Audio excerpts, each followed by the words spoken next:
Coming up, it's only March, but we're going to start talking about Halloween Horror Nights on this week's episode of the DIS Unplugged Universal Edition.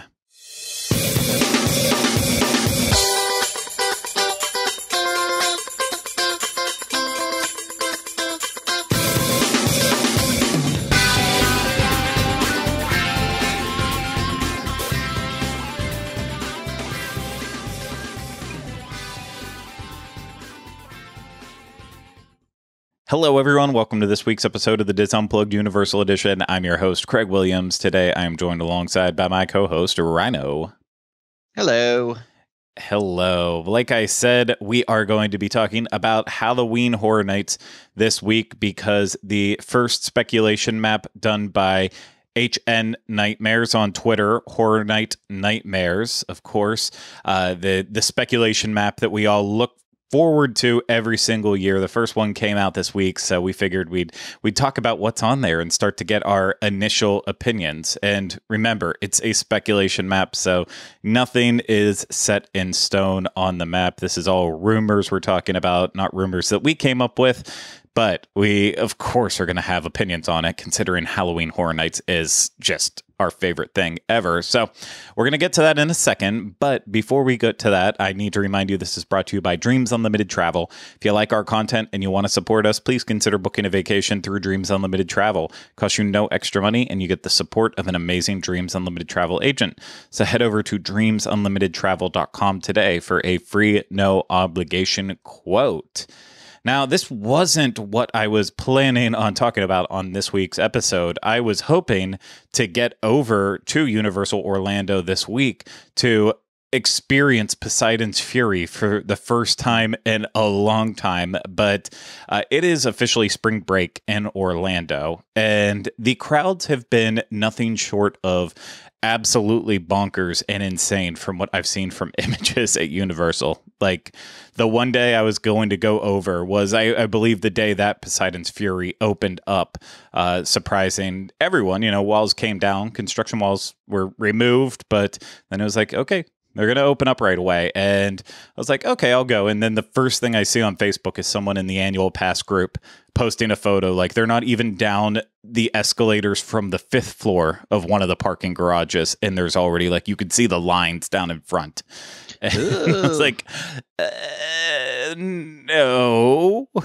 Not that I'm opposed to waiting in lines, but or being in big crowds. It was just like, not for Poseidon's Fury. That's for sure. No.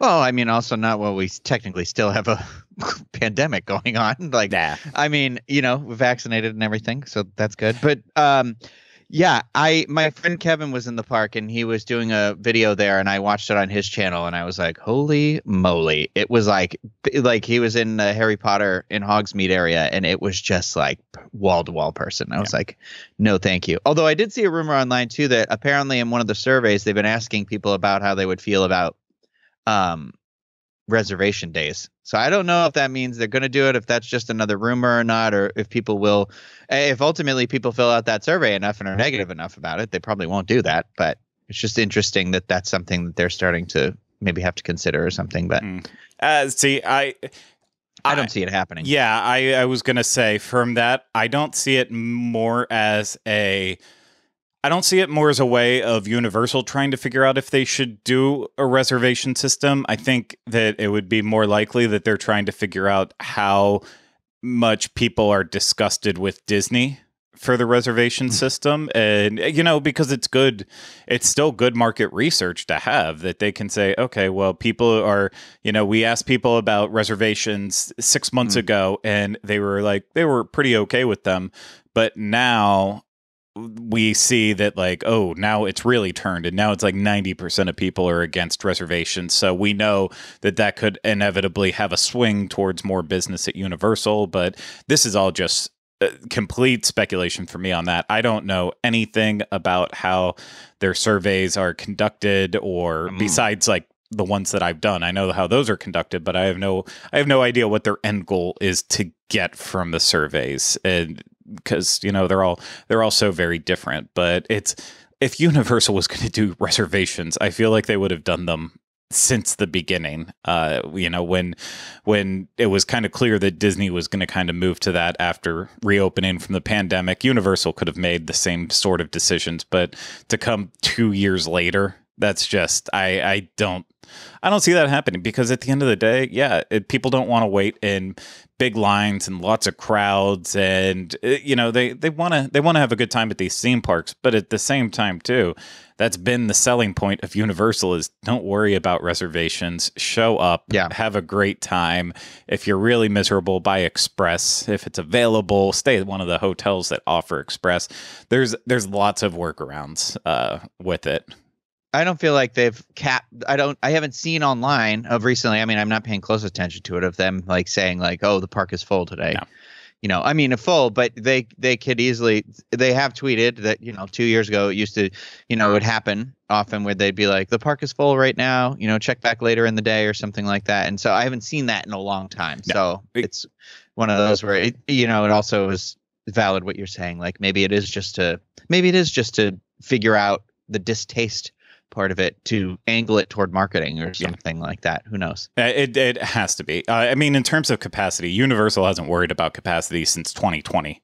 It's just been a non-thought basically with it. It's, if you want to come in to the parks, get your butts in. We'll take anyone and everyone that wants to come into the parks. And I mean, for Universal's parks to actually fill up to capacity with no restrictions at all, I mean, it does take it takes the opening of a Wizarding World of Harry Potter to get to that level. So it's not, it doesn't necessarily fall the same suit as Disney with like, oh, it's New Year's Eve. Of course, parks go to capacity and such. It's Universal, while their capacity isn't great at either of the two parks, they're never that worried about hitting those levels, because that would take a lot of people converging on Universal at the exact same time. So it's basically a non-issue. But so you'll just have to wait for us to get over and re-experience Poseidon's Fury again. I mean, it's not one of my favorite attractions. It's not even one of my liked attractions. I think it's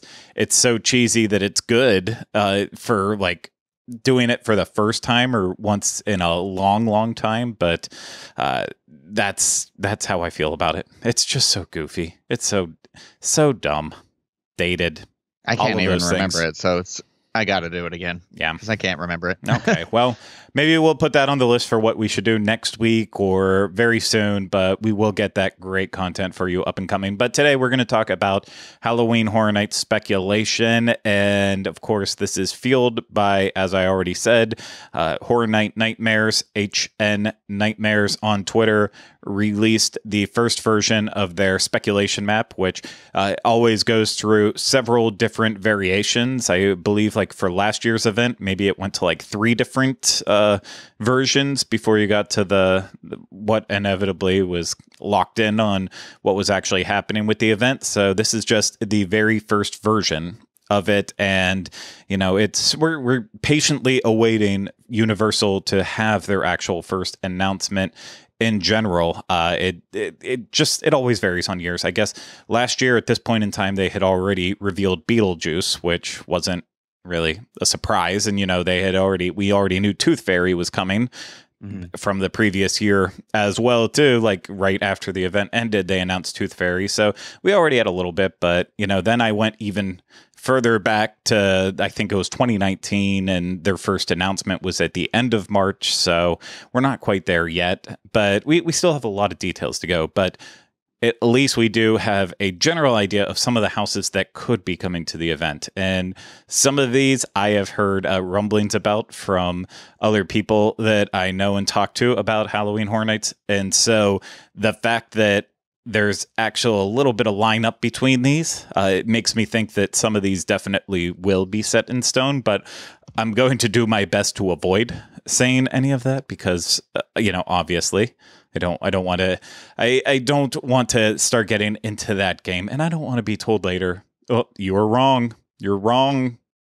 I don't like that embarrassment. So we're going to just run through the houses as they are set up on this map going A through J. And you know what?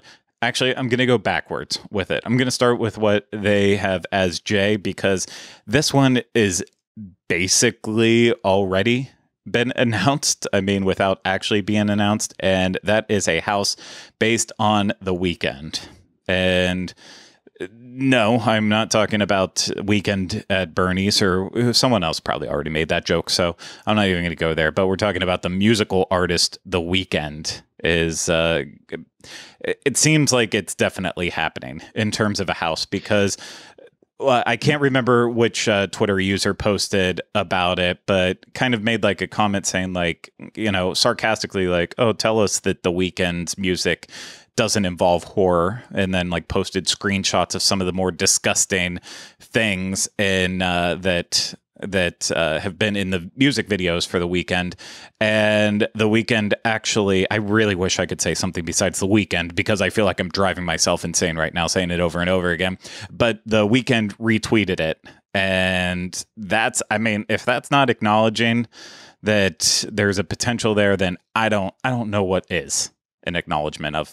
Yeah, I was going to say the same thing. I feel like him legit, like, just retweeting it with like his knife emoji, the blood emoji, and his eyeballs is basically like being like, yeah, for sure.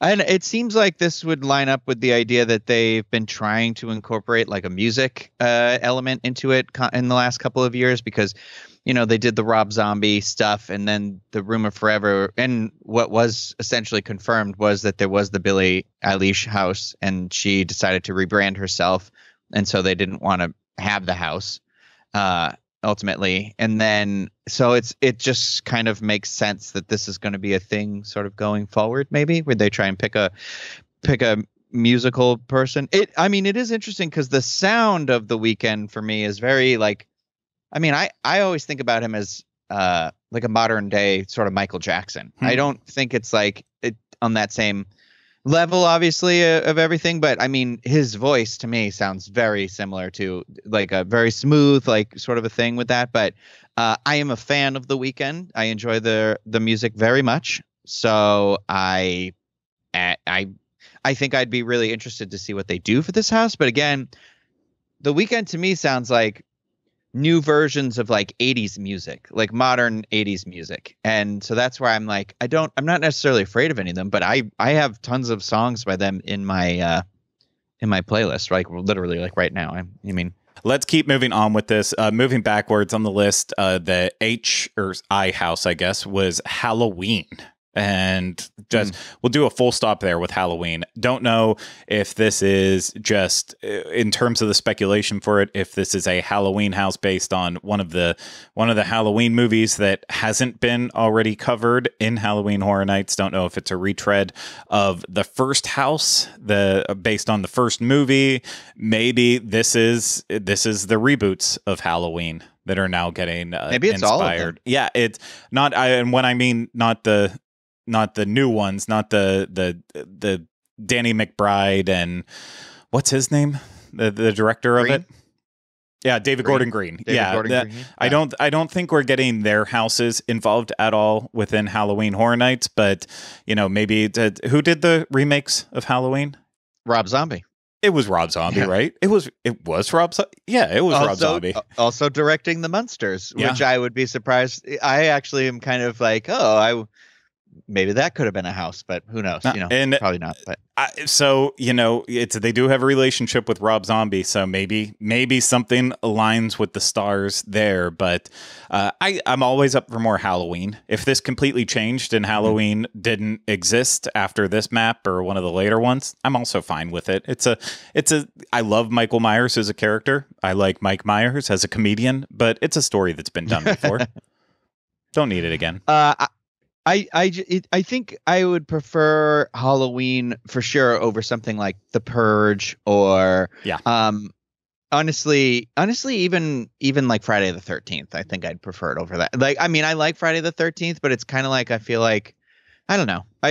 There's something really I feel like they've always kind of knocked it out of the park with their Halloween houses, so that's why I'm like, I don't mind. And it's like what you said: if it disappears, it disappears. I won't be heartbroken either. Yeah. Ultimately, with me, the greatest thing they could do to bring Halloween into it would be doing Season of the Witch. And I know that is not a possibility that will ever get explored. So I'm okay on Halloween for the time being. I will want it re-explored in the next couple of years, because it will then get to the point where it's been a while. But yeah, if it's Season of the Witch, I'm all in. But other than that, I'm okay if this just disappears. But onto the H House. Another interesting one that this was definitely one I didn't hear about before, so I'm intrigued on it being on the speculation map. But that's The Evil Dead. And I want to make sure we specify on it. Years ago, 2014 maybe, or 2013, when the remake of Evil Dead came out that was just titled Evil Dead, they did have a house based on that movie. But this one specifically says The Evil Dead on the speculation map. That leads me to believe that we're talking about a house based on the original movie, The Evil Dead. And yeah, because there is a sequel movie coming out this year, you know. No, I did not know that. Have I been living under a rock? It's called Evil Dead Rise, and it's directed by Lee Cronin, but I guess it I had heard about it, and while you were talking, I just looked it up. It's going to be distributed on HBO Max, and it's scheduled to be released, it just says in 2022. But I think they already shot it, because I remember reading something about it and being like, it's back at the cabin, and I was like, is this just it says the film serves as the 5th installment in the Evil Dead franchise. So because there's 3 of the original, but I thought the 4th one was a remake and not a sequel. I thought it was too. So I'll be honest, I only watched it the one time way back when. Yeah, me too. And I don't remember it. I mean, if it's based on, is Bruce Campbell involved? No, he's not in them anymore. He said he's not doing those anymore. Well, see, then I feel like it can't really be based around that, because I could look at it and skew it and be like, oh, they're considering Ash versus Evil Dead the next installment in that story, and then this is the next installment after the TV series. But it says the film's development was preceded by scrapped plans for a sequel to the 2013 film Evil Dead and a 4th film in the original series. So by October 2019, Raimi announced that a new film was in development, with Campbell producing, Cronin writing and directing. And I don't know. I truly don't know either. I would be interested in seeing a take on the original Evil Dead movie. It's not my favorite of the bunch. I am. This is a sequel. I have the description now. Sorry. Now we've got it. In Evil Dead Rise, a road-weary Beth pays an overdue visit to her older sister Ellie, who is raising 3 kids on her own in a cramped LA apartment. The sisters' reunion is cut short by the discovery of a mysterious book deep in the bowels of Ellie's building, giving rise to flesh-possessing demons and thrusting Beth into a primal battle for survival as she's faced with the most nightmarish version of motherhood imaginable. So it sounds like that could just be like a throwing it into the thing. I don't know. Interesting, differing setting in a apartment building in LA versus cabin in the woods. But yeah. Well, so this house will not be that, I guess. Yeah, I would assume that this is going to be a take. If this is actually true, I would assume it is a take on the first Evil Dead movie, which that's fine. I'm okay with it, but I would rather, if it was like incorporating the Evil Dead and the Evil Dead 2, that'd be a little bit more my speed. I don't need Army of Darkness. It's a great movie, but if it's taking place in the cabin, I would want it to be kind of a blend of the first 2 movies. And the second movie is literally just a remake of the first one, just more comedic and fun. So with this one, I kind of feel the same way about Halloween. I don't know where this came up as a rumor or speculation with it, and if it goes away, I'm okay with it. I'm not married to the Evil Dead. I like it enough, but I don't need it. Well, it's like what you said too. It's kind of like if it's the first one. It's like I loved the Ash versus the Evil Dead house because it was like fun and campy and like over the top. And I feel like the Evil Dead, which is fine, will be. We won't have chainsaw wielding, Bruce Campbell in it. It won't. Ash doesn't Ash have the is in gags, it, but he's he doesn't have the gags, and he doesn't have a chainsaw in his hand, I don't think, until the second movie, right? Or am I wrong? I think he loses his hand in the first movie, but I could be wrong. But it doesn't have that same, like, the actual whimsy that I feel like is attached to the Evil Dead. But even then, I'm like, I don't know, the remake wasn't like that either, so who knows? But I it's one of those where, like, I like the aesthetic of having a cabin in the woods horror movie house, but again, I won't cry if it's not there. Yeah. Agree. So moving on, number G. Wow, Craig. Number G. Letter G. They have as an original house underground creatures, and obviously that makes it very difficult to really talk about it because all I could say is, well, it's about creatures underground that live underground. So I've got nothing in terms of that one. I wish I had something, but I've got nothing. And so I like the sound of it. Yep. Sound is cool, but let's move on to then letter F, which they have another original house, El Chupacabra. And Ryno, are you familiar with El Chupacabra? I'm not talking about this house, obviously. You haven't done it, if it even happens, but with the myth, El Chupacabra.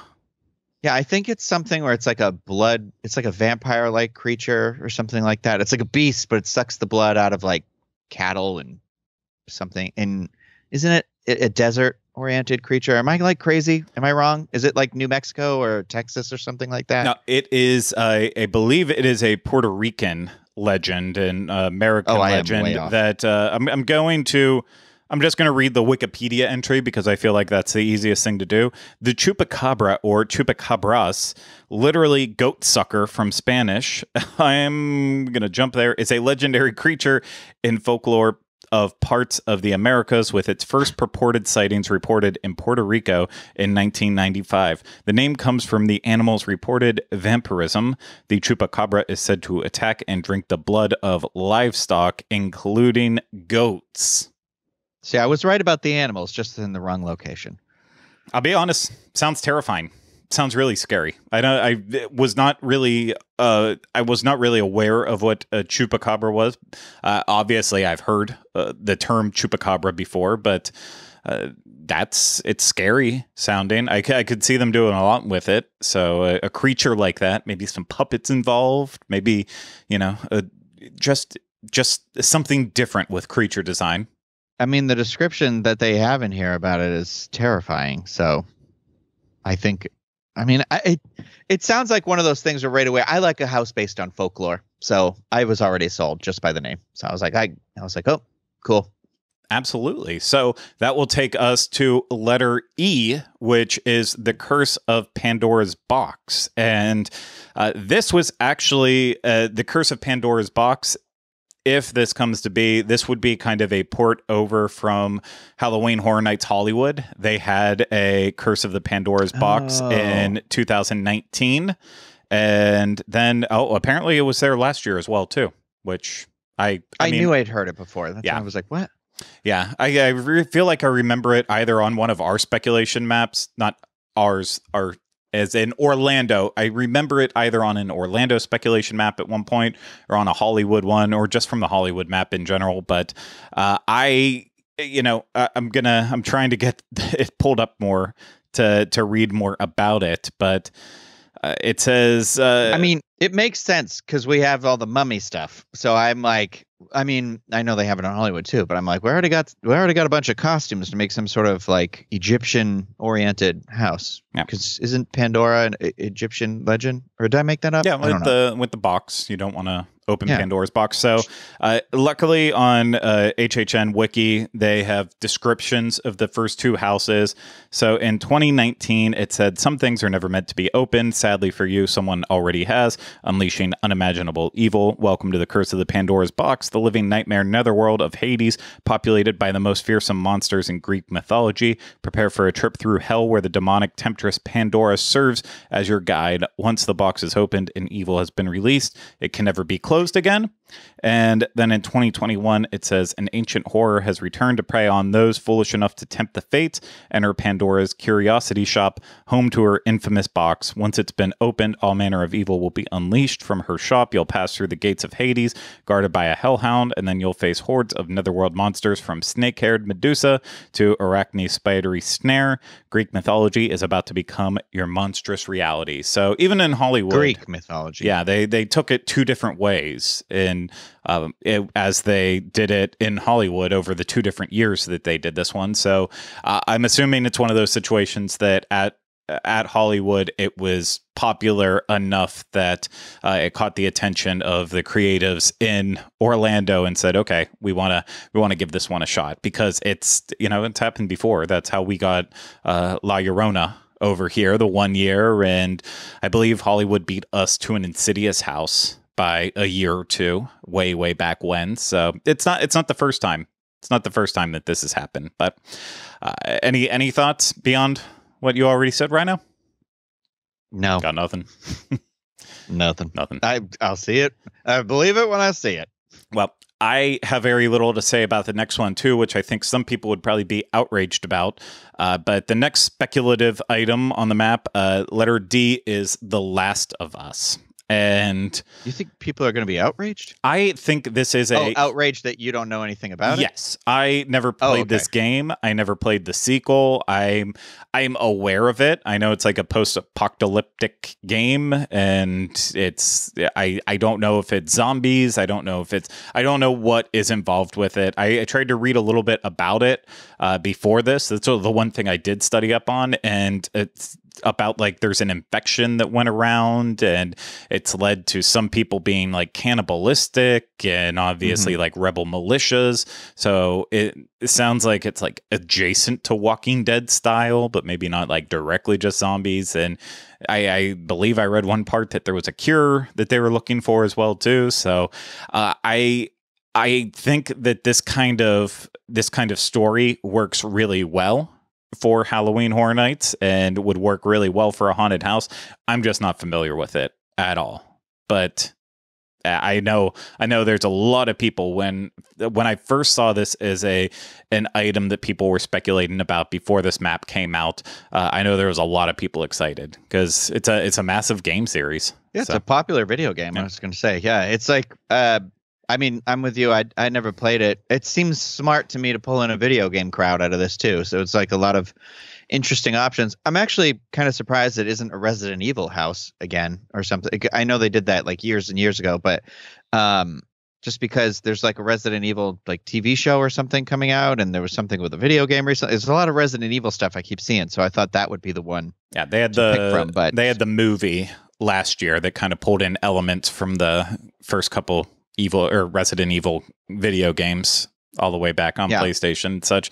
So I mean, Netflix is doing a show now. Yeah. It's listen, I did not love the Resident Evil house when they did that one. I didn't do it. I don't know. Yeah, I didn't. The 2 video game houses that they've done since I've attended the event was Silent Hill and Resident Evil, and I didn't really love either of them from what I remember. I'm because this is pulling deep into my psyche here, but I like the idea of video game houses because that is a complete different group of people from necessarily movie fans and TV show fans. So why not? It's same thing with like the whole argument with the Weeknd. It brings in a different fan to an event that maybe they weren't interested in before, but now it's like, okay, you've piqued my curiosity. So I'm all for it. If it gets more people to become fans of the event, then why the heck not? Give it a shot.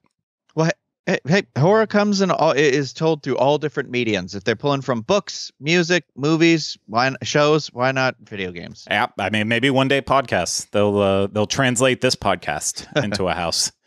Just make people sit there for an hour listening to us. They'll say, "Oh God, get me out of this place." Yeah. That's the scariest house I ever been in. Their lack of knowledge or research just really caught us off guard in the most unpleasant way. Oh, that was a big insult towards us, but it's okay. Here we go. Moving on to letter C. We are involving Netflix apparently once again in the speculation and potentially in the event with Fear Street. which was really, was it released last year or the year before that with the 3 series of films? I think it was just last year.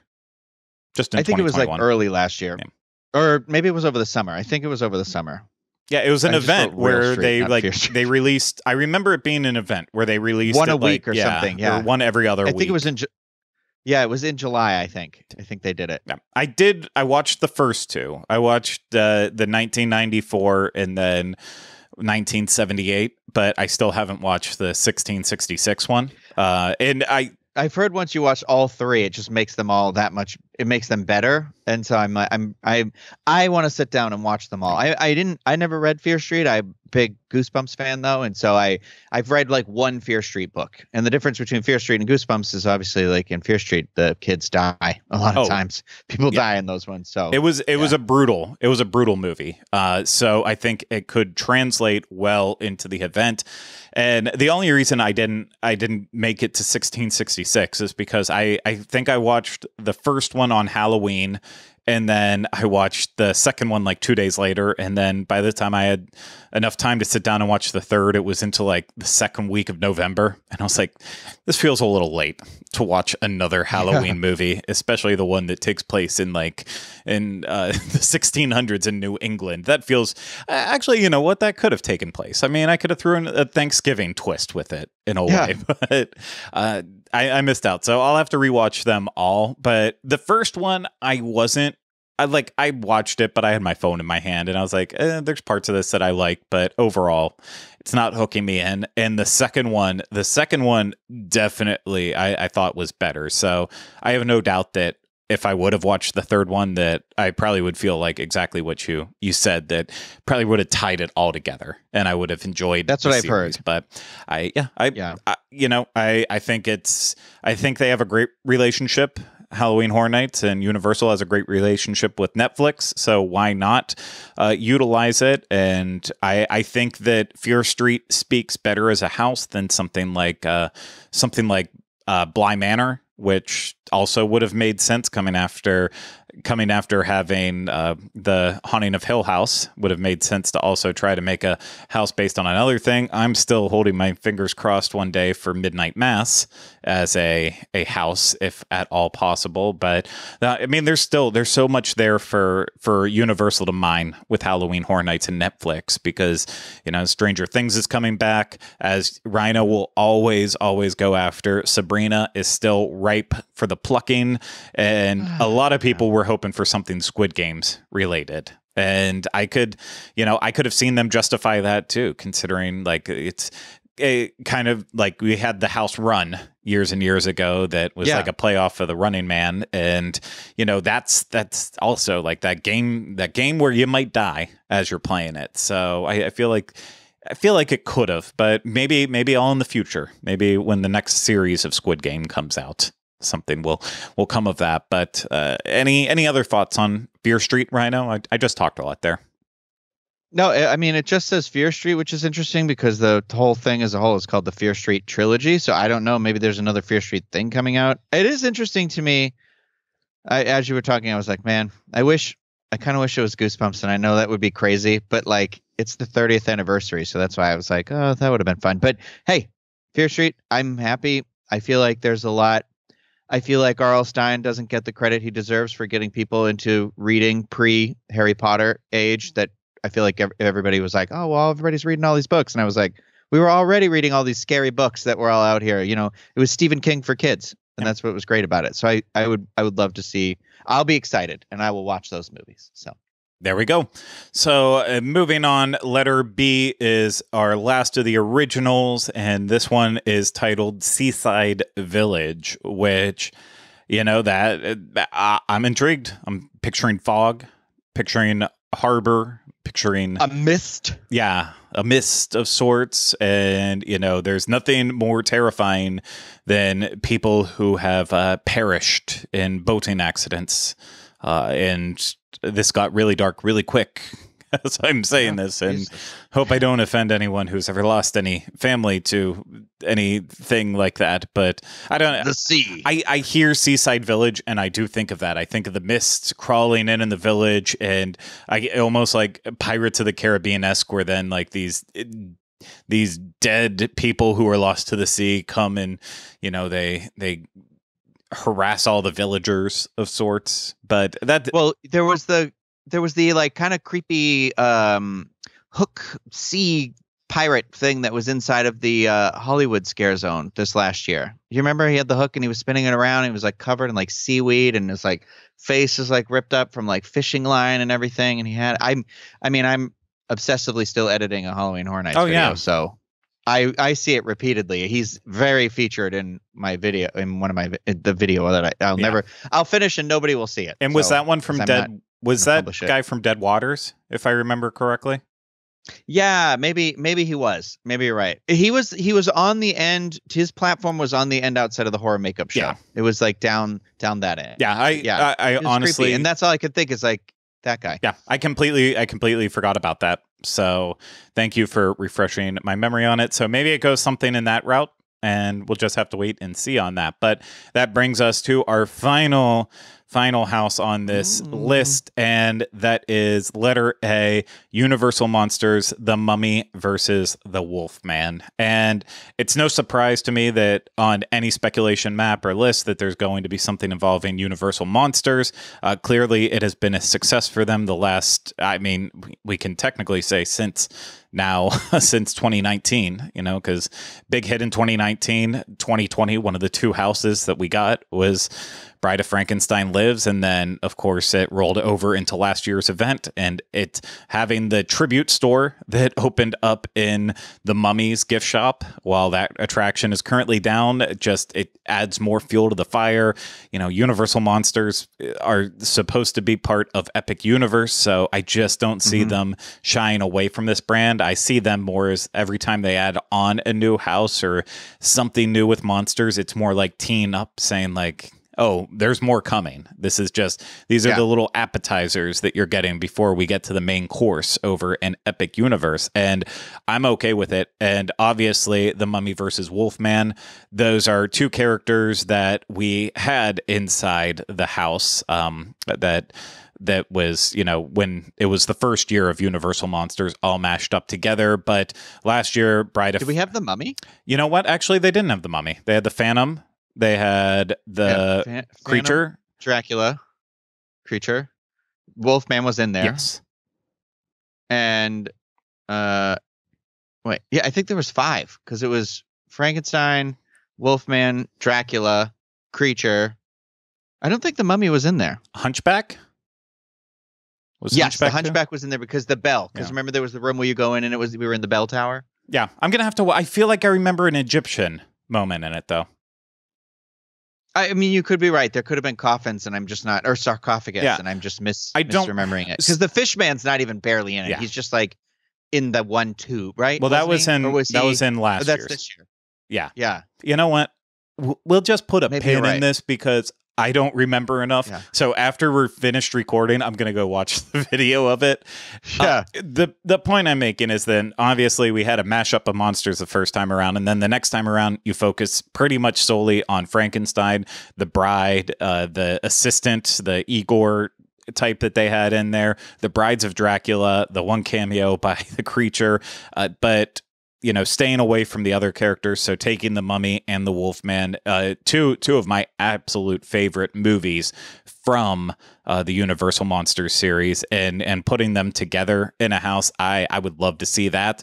And especially from the aspect of, I love houses where you pit two horror icons against each other. I'm just assuming that's what it's going to be, kind of like Freddy versus Jason in the past, and even going all the way back to Alien versus Predator, having a little bit of like, here you get scared by the Mummy, get scared by Wolfman, but you'll also be scared as they're battling against you. And I'm not saying that's going to happen in this house because, again, this is even just speculative. There's nothing that says that this house actually happens and we actually get to it. I'm just saying what I think would be cool is if they did it. in this way. So I'm excited. I love Wolfman. I love Wolfman so much. I think it goes back and forth between him and Frankenstein is my favorite, but ultimately it always comes back to Frankie. I like the Wolfman. I'm a Wolfman fan. I believe you meant Teen Wolf fan. You're a Teen Wolf fan. Teen Wolf 2 as well. Love that baby. Jason Bateman. Yeah. I mean, I love the Universal Monsters. I think they've done such a good job with both of those houses that I'm very excited for this. I think the Mummy would be really cool. That's why I'm like, what if we, make a modern version of it and have it be Brendan Fraser's Mummy facing off against Benicio del Toro's Wolfman? I know that thank you. And nobody no, wants thank that. you. I don't want to. I have an appreciation, of course, for the Brendan Fraser Mummy movies. Tom Cruise's Mummy. Absolutely not. Tom Cruise's Mummy. No. Okay. You're doubling down on the bad in that one. At least the Brendan Fraser one, you still have all these elements that we love from it. But the Tom Cruise one, as much as I enjoy that movie, I can also admit it's not a good movie. I just enjoy it because I love monsters that much. If they could have named it something else, and I would have been like, this is awful garbage. But as soon as it says the Mummy, I'm like, okay, you sold me. And that's kind of how I feel with the Wolfman too. It's not as bad. The Wolfman isn't as bad, but I also haven't watched it in years, so I need to revisit that one day. But let's keep it rolling how it is. New interpretations of their classic characters, and give me more merchandise. Because you know what, at this point in time, I've already had a talk with my wife about it. It's that I'm going to probably just get rid of all of my clothes that don't have any Universal monsters on them. Monster stuff on it. Yeah. It's now getting excessive, and they just released more new Universal monster shirts at Universal, and I want 2 of them. They have a creature one that I really want. They have actually 3. There's a Wolfman one that I really want, and then a blend of all the monsters together. And it's like, I've got to stop. I can't keep buying the same shirts. It's only Halloween for a couple months out of the year, but I mean, Halloween can be in my heart, Cindy. Yeah, I'm just going to do that. Thanks, Ryno. I really needed this today. Yeah, I literally wear my jacket with Frank on it all the time. Okay. Just a guy named Frank. It's not like Frankenstein or anything like that. Yeah. I once knew a guy named Frank that looked just like me, but not anymore, unfortunately. Anyways, any final thoughts on that speculation map, Ryno? There's a part of me where I hope some of it is off, because it is like one of those where I don't, other than like, not that I don't like all the things here, but there isn't one where I was like, oh, I haven't had that. Like when they announced Beetlejuice, I was like, oh, like, I love that. Like, I don't feel like I have one in this list yet. And I don't know that will happen or not. But overall, I feel like I'm excited for all of them, even the ones I literally know nothing about. Yeah. So it's like, I don't know. It's like I said before last year, where I feel like my reaction to every house is so even, but I want one house to be like, I am so excited for this house. Yeah. And, looking at this spec list that, of course, will most likely change and could change drastically because it's all based on speculation and everything that Horror Night Nightmares has heard and then put on this map. But the ones that jump out to me as the ones I'm most excited about are the Mummy versus Wolfman, the Curse of Pandora's Box, after we read the descriptions for the Hollywood ones. I think it sounds really cool that way. El Chupacabra. And those are the 3 that I think are jumping out to me right now, which I also enjoy. While the IP houses are a big get and draw, ultimately it seems like every single year for us, it's the IP ones at first that we get most excited about, and then it's the original houses that keep us going over and over and over again. So the fact that I'm looking at 2 potential original ones that we don't even know if they're going to make it there, but that those are the ones that are like catching my eye, I am kind of excited about that. And then in terms of the other ones, I have no problem with Seaside Village, The Weeknd, Fear Street, Last of Us, Underground Creatures, whatever Underground Creatures and Seaside Villages, but the ones that if it completely changed and Evil Dead and Halloween were off, no problems with those 2. But and even Last of Us, I could lose just because I'm not familiar with it. But again, it's stretching the different mediums of horror. So I kind of hope that they keep pushing it forward, so that way, as I said too many times now, that other people who might not have been interested in the event before might finally have something that draws them in, and then they get hooked like we have over the years. I'm just excited. That it finally, like, there'll be announcements down the line right here. So. Yep. Excellent. But there is a speculation map for Hollywood too, but considering we have already been talking about this for nearly an hour, I'm going to go ahead and we're going to put Hollywood on the back burner, and maybe we'll talk about that next week or sometime soon.